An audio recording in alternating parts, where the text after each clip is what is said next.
À l'atterrissage du jet transportant le président Félix-Antoine Tshisekedi, les Centrafricains sont rassurés. Il y aura bel et bien un hôte de marque à la cérémonie de la fête nationale.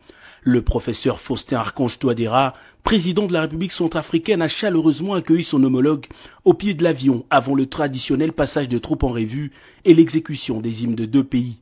Les deux chefs d'État vont juste prendre 5 minutes d'échange au salon présidentiel de l'aéroport international Bangui Mpoko avant de rejoindre le cortège direction le boulevard de Martyrs où tout un peuple s'est donné rendez-vous pour célébrer le 61e anniversaire de la proclamation de la République centrafricaine, autrefois Ubangui Chari.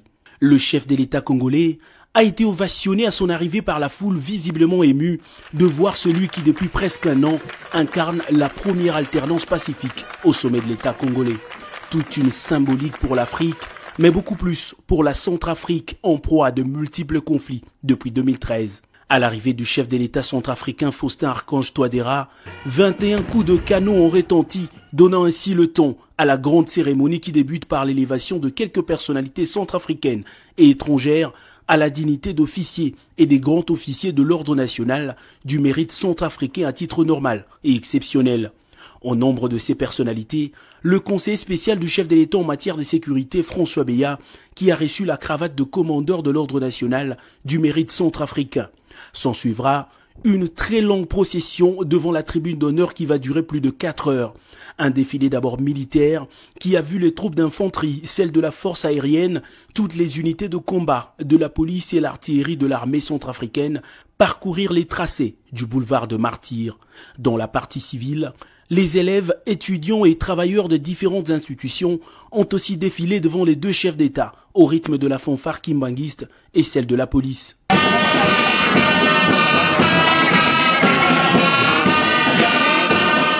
L'organisation sans incident de cette manifestation est une preuve de la volonté de ce pays à sortir progressivement de l'impasse sécuritaire qui le caractérise depuis l'intensification des conflits et rébellions il y a 6 ans. Le séjour du chef de l'État Félix-Antoine Tshisekedi à Bangui permettra sans nul doute aux deux chefs d'État d'harmoniser les vues sur les préoccupations communes. Les deux États partagent une frontière naturelle longue de 1600 km et sont donc dans l'obligation de se sécuriser mutuellement.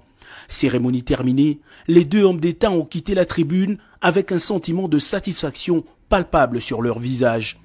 De là, le cortège présidentiel a pris la direction de la rivière Ubangui, véritable trait d'union entre les deux pays pour assister à la course de pirogues. Classés en équipe, des centaines de jeunes centrafricains se sont lancés le défi de contourner la partie navigable de la rivière sous le regard admirateur des chefs d'État et leurs délégations. Après quelques dizaines de minutes, les vainqueurs atteignent le point d'arrivée. Les 3 premiers groupes ont reçu de trophées et des enveloppes d'encouragement. Cette activité a permis à l'opinion